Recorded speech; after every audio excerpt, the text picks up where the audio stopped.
Two world championships, two rival organizations, one epic battle for the soul of darts. Ever wondered why the world's best dart players don't compete in the same tournament? The split between the BDO and the PDC changed darts forever, and the story behind it is as dramatic as any match. To understand, we must journey back to the early 1990s when the sport underwent a seismic split that reshaped its future. Our story begins in 1973 with the founding of the British Darts Organisation, or BDO, by a man named Ollie Croft. Croft was a visionary, and under his leadership, darts transformed from a pub timeline into a professional sport. The BDO introduced tournaments, formalized rules, and in 1978 launched the Embassy World Darts Championship, held at the iconic Lakeside Country Club. The Embassy became the pinnacle of professional darts. Legends like Eric Bristow, Jockey Wilson, and John Lowe lit up the stage.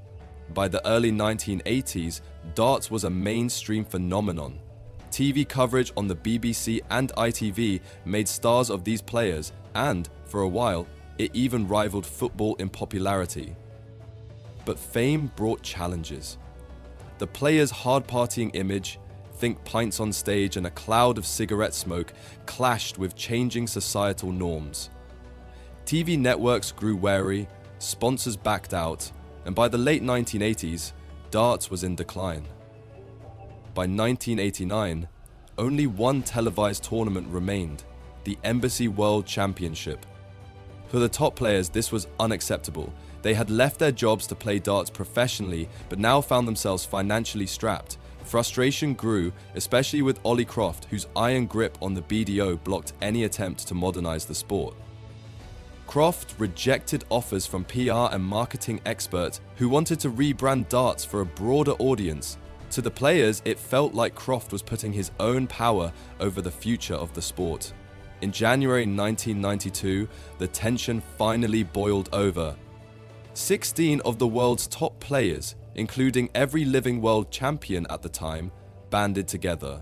They formed the World Darts Council, WDC, later renamed the Professional Darts Corporation, PDC, in a bid to create a more modern player-focused organization. The 1993 Embassy World Championship was the last time all players competed under one roof. To protest the BDO, the WDC players wore badges with their organization's logo. Croft immediately banned them, labeling it advertising. This small act became the final straw. After that tournament, the WDC players made a bold move.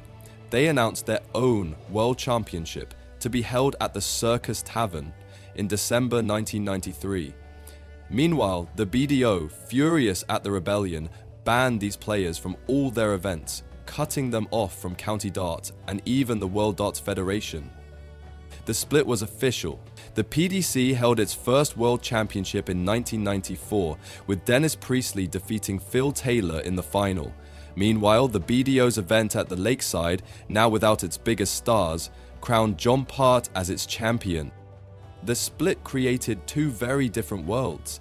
The PDC embraced flashy production, big sponsorships, and higher prize money. Sky Sports televised its events, introducing darts to a global audience.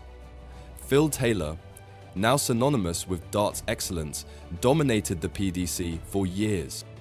Meanwhile, the BDO clung to tradition. It nurtured grassroots players and remained accessible to those without Sky Sports.